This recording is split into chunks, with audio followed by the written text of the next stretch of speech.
देखिए आज हम लोग यहाँ कुछ सर्किट दिए हुए हैं, इसका इक्विवेलेंट रेजिस्टेंस फाइंड करना है। ठीक है, तो देखिए जैसे ये सर्किट है आपका, है ना, तो इसमें आप देखिए तो यहाँ एक रेजिस्टेंस है 4 ओम का, यहाँ एक रेजिस्टेंस है 8 ओम का, यहाँ एक 4 ओम का रेजिस्टेंस है और यहाँ 8 ओम का रेजिस्टेंस है। ठीक है, तो अब आप देखिए ये जो रेजिस्टेंस है ए, तो यहाँ इस टर्मिनल का नाम भी आप ए दे सकते हैं, ठीक है ना, और ये बी है तो इस टर्मिनल का नाम आप बी दे सकते हैं ना। तो इस टर्मिनल का नाम मैं एक सी दे देता हूँ और इस टर्मिनल का नाम डी दे देता हूँ, क्योंकि यहाँ से अगर आप बी से आते हैं तो एक रेजिस्टेंस है तो टर्मिनल का नाम चेंज करना होगा। तो देखिए यहाँ पे दो टर्मिनल है, एक तो है ए और एक टर्मिनल है बी, है ना। ये टर्मिनल ए हो गया और टर्मिनल बी हो गया। यहाँ पे सी मान लिया है तो एक टर्मिनल यहाँ पे मैं सी ले लेता हूँ और यहाँ पे एक टर्मिनल डी ले लेता हूँ। मुझे ए और बी के बीच फाइंड करना है इक्विवेलेंट रेजिस्टेंस। ठीक है, तो देखिए यहाँ से आप देखिए तो ए और डी के बीच में एक रेजिस्टेंस है 4 ओम का, तो ए से डी के बीच में एक 4 ओम का रेजिस्टेंस बना दिया। ठीक है, हो गया। फिर देखिए डी और बी के बीच में 8 ओम का रेजिस्टेंस है, तो डी और बी के बीच में 8 ओम का एक रेजिस्टेंस ये बन गया, ये 4 ओम का था। ठीक है, अब यहाँ से देखिए तो सी और बी के बीच में भी एक 8 ओम का रेजिस्टेंस है, सी और बी के बीच में 8 ओम का रेजिस्टेंस है, और यहाँ से देखिए तो ए और सी के बीच में 4 ओम का रेजिस्टेंस है, तो ये ए और सी के बीच में 4 ओम का रेजिस्टेंस है। ठीक है, चलिए यहाँ के बाद आप देखिए तो ए से अगर कोई करंट यहाँ से पास होगा 4 ओम से, तो वही करंट 8 ओम से जाएगा, है ना। तो यानी कि ये 4 और 8 कैसे हो गया, सीरीज में हो गया, और यहाँ भी ये 4 और 8 सीरीज में हो गया। तो 8 और 4 कैसे सीरीज में कितना हो जाएगा, तो 8 और 4 मिलकर हो गया 12 ओम का, है ना। और नीचे भी अब आप देखिए तो ये भी नीचे भी 4 और 8 है, तो ये भी 12 ओम का हो गया, है ना। ये ए टर्मिनल है और ये बी टर्मिनल है, कोई दिक्कत नहीं है। तो अब आप देखिए जब दो रेजिस्टेंस पैरेलल में होते हैं ना, तो हम लोग कैसे जोड़ते हैं इसको, 1/R इज इक्वल टू, चलो इसका नाम अगर हम R1 बोल दें इसको, ठीक है ना, और इसको R2 बोल दें, है ना, तो 1/R is equal to 1/R1 plus 1/R2, है ना। तो 1/R इज इक्वल टू यहाँ से लिखेंगे 1/12 और प्लस का 1/12, तो ये जो है अपना 12 एलसीएम हो गया, तो 1 + 1 इज इक्वल टू 2/12, यानी कि आ गए 1/6। तो ये 1/6 तो 1/R की वैल्यू है, 1/R इज इक्वल टू निकल के कितना आ गया 1/6, तो R इज इक्वल टू निकल के आ गया 6 ओम। ठीक है, बिल्कुल सिंपल सा सवाल है। देखिए तो ये सवाल तो करने में आपको ऐसे थोड़ा सा टाइम लगा, है ना, लेकिन देखिए जब आप ये डायग्राम ड्रॉ कर लिए ना, तो 4 और 8 हो गया 12 और ये भी हो गया 12, तो 12 और 12 अगर पैरेलल में है ना, अगर दो इक्वल रेजिस्टेंस पैरेलल में हो तो सीधे इसका फॉर्मूला एक बन जाता है कि R जो इक्विवेलेंट जो आएगा ना वो हो जाता है R/N, R/N, मतलब R कोई भी एक रेजिस्टेंस ले लीजिए, सब तो इक्वल ही रहेगा यहाँ पे। तो 12 और N कितना है 1 और 2, है ना, तो 2, तो ये आ गया कितना 6 ओम। अगर मान लो 3 ओम रहता, 3 रेजिस्टेंस रहता, 12, 12 और 12 का, तो कितना लिख देते 12/3। ठीक है, तो ये 6 ओम आ गया। ठीक है, चलिए इसको नोट कर लीजिए।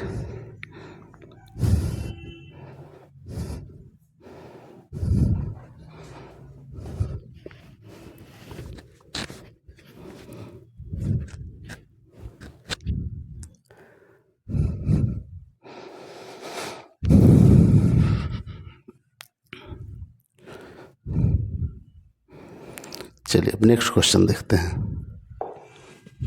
देखिए यहाँ भी आप लोग को ए और बी के बीच में इक्विवेलेंट रेजिस्टेंस निकालना है ना, R निकालना है, R equivalent A and B के बीच में। ठीक है ना, तो देखिए फिर हम लोग यहाँ देखते हैं, वैसे ही नेमिंग करते हैं। तो देखिए सबसे पहले क्या है, पहले देखिए, आपको क्वेश्चन में यहाँ दिख गया कि ये ए है ना। तो आप ए से अगर यहाँ तक जाइए इस पॉइंट तक, तो आपको कोई रेजिस्टेंस नहीं मिला इसके बीच में, तो इस टर्मिनल का भी आप नाम क्या दे देंगे, ए। फिर यहाँ से आप आगे बढ़े, यहाँ आए, यहाँ तक भी, यहाँ से यहाँ तक कोई रेजिस्टेंस नहीं मिला, तो इस टर्मिनल का भी नाम आप ए दे दीजिए, ठीक है ना। अच्छा, अब यहाँ से देखिए कोई रेजिस्टेंस है, फिर अगर इस टर्मिनल का नाम बी है तो आप इस टर्मिनल का भी नाम बी दे सकते हैं, ठीक है। अब इसके बाद तो रेजिस्टेंस आ गया। अब देखिए, यहाँ पे आने के लिए हम लोग को किसी न किसी रेजिस्टेंस के थ्रू ही जाना होगा, तो इस टर्मिनल का नाम आप अलग से दे देते हैं, सी दे देते हैं। अब देखिए, ये रेजिस्टेंस, अब जितने भी रेजिस्टेंस है किसी न किसी टर्मिनल के बीच में है, तो उसका नाम आपको पता है। ये रेजिस्टेंस ए सी के बीच है, ठीक है ना। ये रेजिस्टेंस जो है 5 ओम का ए सी के बीच है, ये 5 ओम का रेजिस्टेंस भी ए सी के बीच हो गया। ये जो 5 ओम का रेजिस्टेंस है ये बी सी के बीच है, और ये 5 ओम का रेजिस्टेंस जो है ना ए बी के बीच है ना। ये 5 ओम का रेजिस्टेंस ए बी के बीच है। समझ में आ रहा है चीज़। तो देखिए, तो हम लोग को रेजिस्टेंस किसके किसके बीच फाइंड करना है, ए और बी के बीच, है ना। तो देखिए, दो टर्मिनल यहाँ पहले तो आप बना लीजिए, एक टर्मिनल है ए और एक टर्मिनल है बी, और बीच में एक और टर्मिनल आ रहा है वो है सी, ठीक है। अब देखिए, अब हम लोग के पास ए से सी के बीच में एक रेजिस्टेंस है। देखिए, ये वाला रेजिस्टेंस ले लेते हैं, ए सी के बीच में एक रेजिस्टेंस है ये, ठीक है, 5 ओम का, तो यहाँ 5 ओम लिख देते हैं ए सी के बीच। दूसरा एक और रेजिस्टेंस देखिए, ये भी ए सी के बीच में ही है, 5 ओम का, ये रेजिस्टेंस भी ए और सी के बीच में है। तो चलिए 5 ओम का एक और रेजिस्टेंस हम बना लिए ए और सी के बीच में, ये भी 5 ओम का रेजिस्टेंस है, ठीक है ना। दो रेजिस्टेंस हो गया। ये रेजिस्टेंस बी और सी के बीच है, ये रेजिस्टेंस बी और सी के बीच है 5 ओम का, तो बी और सी के बीच में एक 5 ओम का रेजिस्टेंस बना लिए, है ना। अच्छा, ये रेजिस्टेंस है ए और बी के बीच में, ये जो 5 ओम का रेजिस्टेंस है ए और बी के बीच में है, यानी कि यहाँ से आप चलिए और एक ए और बी के बीच में 5 ओम का रेजिस्टेंस ये है, ठीक है ना। यहाँ तक डायग्राम समझ में आ रहा है। अब सब जितने भी रेजिस्टेंस है ये ए और बी के बीच में था, इसको भी मैंने यहाँ पे ड्रॉ कर लिया इस डायग्राम में। तो देखिए, अब आपको सब समझ में आ रहा है कि कौन कौन सीरीज में और कौन पैरेलल में है। तो देखिए, ये 5 ओम और 5 ओम ये दोनों मिलकर जो है पैरेलल में पहले एक रेजिस्टेंस बनाएंगे। तो 5 और 5 अभी बताए थे कि R/N होता है, तो 5/2 हो जाएगा, तो 2.5 ओम का हो जाएगा। तो देखिए, ए और सी के बीच में एक तो ये हो गया 2.5 ओम का, ठीक है ना, ये दोनों मिलकर, है ना।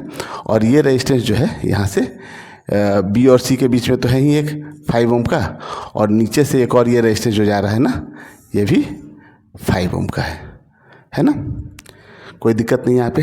तो देखिए, अब ये 2.5 ओम और 5 ओम ये दोनों मिलकर कितने हो गए, 7.5 ओम, है ना। तो ये दोनों मिलकर हो गए कितने, 7.5 ओम के, और नीचे एक और है 5 ओम का, है ना। अब यही दो टर्मिनल है ए और बी, और ये 5 ओम है, ठीक है ना। तो अब हम लोग इसको सिंप्लीफाई कर लें। तो देखिए, ये दोनों कैसे हो गए, पैरेलल में हो गए। 7.5 को आप चाहिए तो कितना लिख सकते हो, 15/2 भी लिख सकते हो, है ना। तो 1/R equivalent is equal to 1/15/2 लिखेंगे। तो 15 और अपॉन 2 यहाँ लिख देते हैं, ठीक है ना। और प्लस का कितना हो जाएगा, 1/5, है ना। तो यहाँ से देखिए 15 आ गया, तो ये 2 और प्लस 3 टाइम्स में तो 3। तो अब यहाँ देखिए, नेक्स्ट क्वेश्चन पे आते हैं। यहाँ पे इस क्वेश्चन में देखिए, तो ए और बी के बीच ही आपको फाइंड करना है। फाइंड, क्वेश्चन यही कह रहा है, क्वेश्चन नंबर 3, फाइंड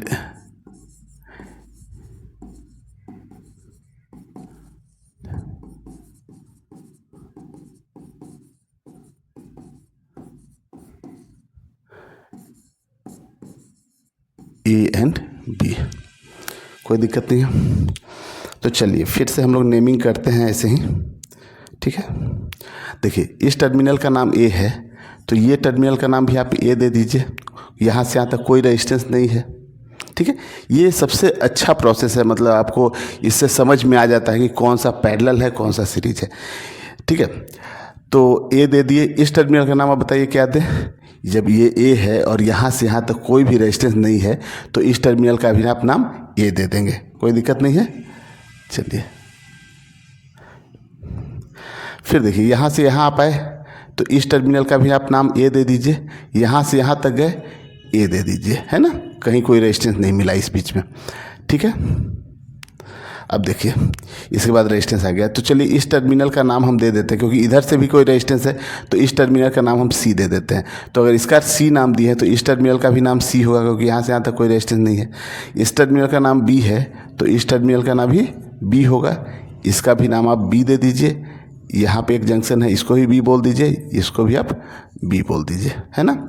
अब देखिए जितने भी रेजिस्टेंस है ना वो किस टर्मिनल के बीच है उसका सबका नाम आ गया है। देखिए तो ये 2 ओम का रेजिस्टेंस है AC के बीच है, ये 2 ओम का रेजिस्टेंस है BC के बीच है, ये भी देखिए BC के बीच है, ये AC के बीच है, ये AB के बीच है। तो टोटल 1 2 3 4 5 रेजिस्टेंस है और सब किसी न किसी टर्मिनल के बीच है, उसका नाम पता है आपको। तो सबसे पहले देखिए हम लोग को फाइंड करना है किसके बीच का रेजिस्टेंस, A एंड B के बीच का ना।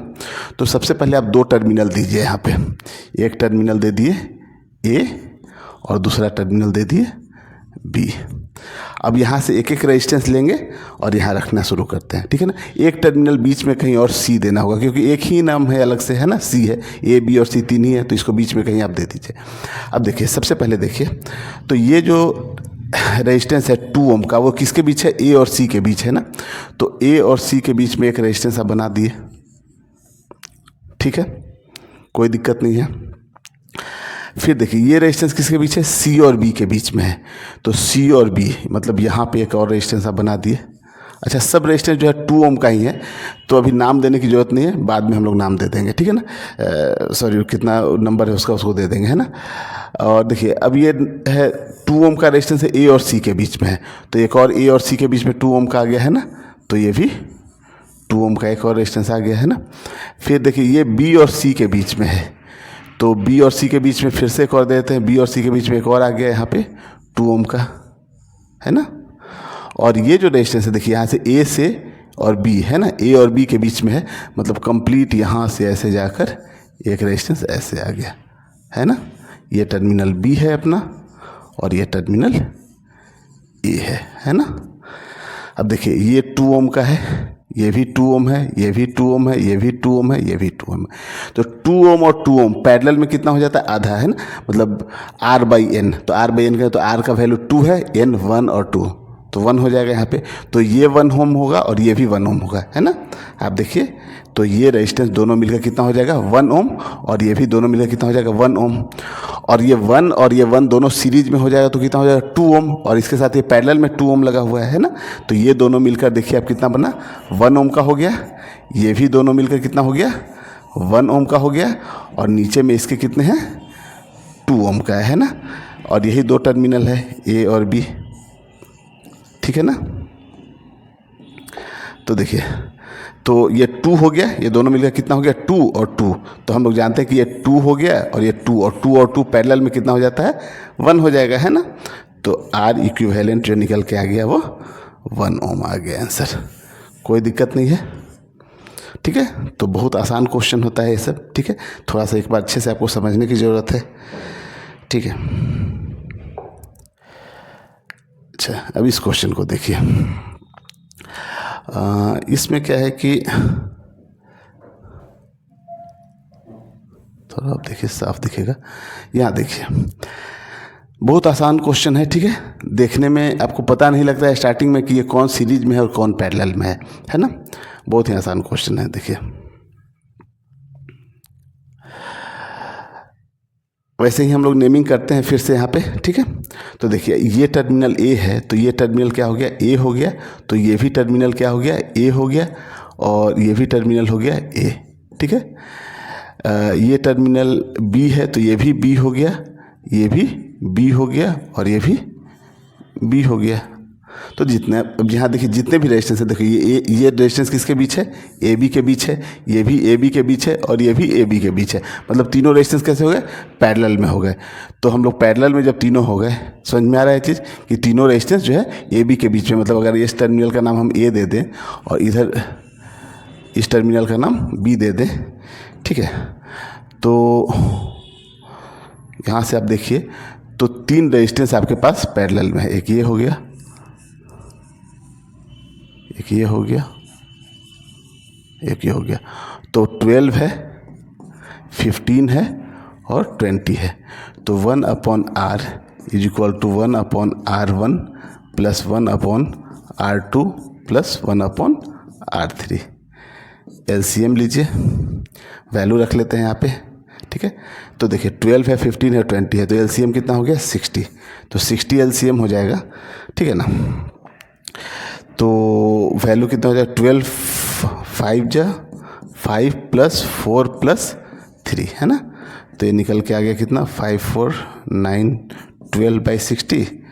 तो ये 5 टाइम्स में है ना, यानी कि 1/r की वैल्यू जो निकल के आ गई 1/r 5 आ गई है ना। तो r इक्विवेलेंट जो निकल के आ गया वो कितना हो गया 5 ओम, ठीक है। ये आपका करेक्ट आंसर है, ठीक है। नेक्स्ट क्वेश्चन देखिए, इसको भी उसी तरीके से हम लोग सॉल्व करते हैं। तो इस क्वेश्चन को पहले आप खुद से ट्राई कीजिएगा, उसके बाद से जो है ना सॉल्यूशन देखिएगा। तो चलिए मैं सॉल्यूशन इसका कर देता हूँ। अब देखिए ये टर्मिनल ए है और बी है, ये टर्मिनल का नाम अगर बी है तो ये भी टर्मिनल क्या हो गया बी हो गया। यहाँ से यहाँ तक कोई रेजिस्टेंस नहीं, बी हो गया।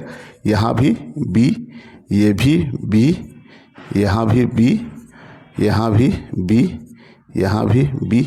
मतलब ये बाहर के जितने भी टर्मिनल हैं कहीं कोई रेजिस्टेंस नहीं मिला तो हर एक टर्मिनल का नाम बी दे देते हैं हम लोग, है ना। इस टर्मिनल का नाम ए बताया गया है ना, ये टर्मिनल जो है वो ए है। तो देखिए ये टर्मिनल बी है, ये ए बी के बीच में है, ये भी ए बी के बीच में है, ये भी ए बी के बीच में है, ये भी ए बी के बीच में है। तो चारों रेजिस्टेंस कैसे हो गए पैरेलल हो गए, है ना। तो चारों रेजिस्टेंस जब पैरेलल हो गए तो 1/r इज इक्वल टू हम लोग लिख सकते हैं कि 1/, देखिए कितना कितना है 2 4 6 8। तो 1/2 प्लस 1/4 प्लस 1/6 प्लस 1/8 है ना। तो एलसीएम ले लीजिए, 24 एलसीएम हो जाएगा। तो 12 प्लस 6 प्लस 4 प्लस 3 है ना। तो 12 और 6 कितना हो गया 18 और 20 2 25 25/24 1/r की वैल्यू है। तो r इक्विवेलेंट निकल कर आ गया 24/25 ओम, ठीक है ना। चारों रेजिस्टेंस जब पैरेलल में थे, ठीक है ना, तो मतलब अपन एक टर्मिनल ए बना लेते और एक टर्मिनल यहाँ बी बना लेते। तो 4 रेजिस्टेंस थे यहाँ पे,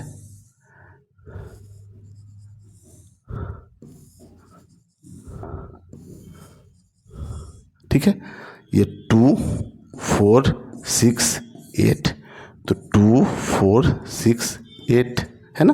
अब इस चारों को पैरेलल में जोड़ लिए हम लोग, कैसे है देखिए एलसीएम लिए, ठीक है। 2 यहाँ से 4 से 6 टाइम्स में, 6 से फिर 4 टाइम्स में, फिर 8 से 3 टाइम्स में, है ना। तो यहाँ देखिए तो 12 6 18 22 से 25, ठीक है। तो बिल्कुल करेक्ट आंसर है ये, ठीक है। चलिए तो ये सर्किट एनालिसिस के हम लोगों ने 5 क्वेश्चन देखे।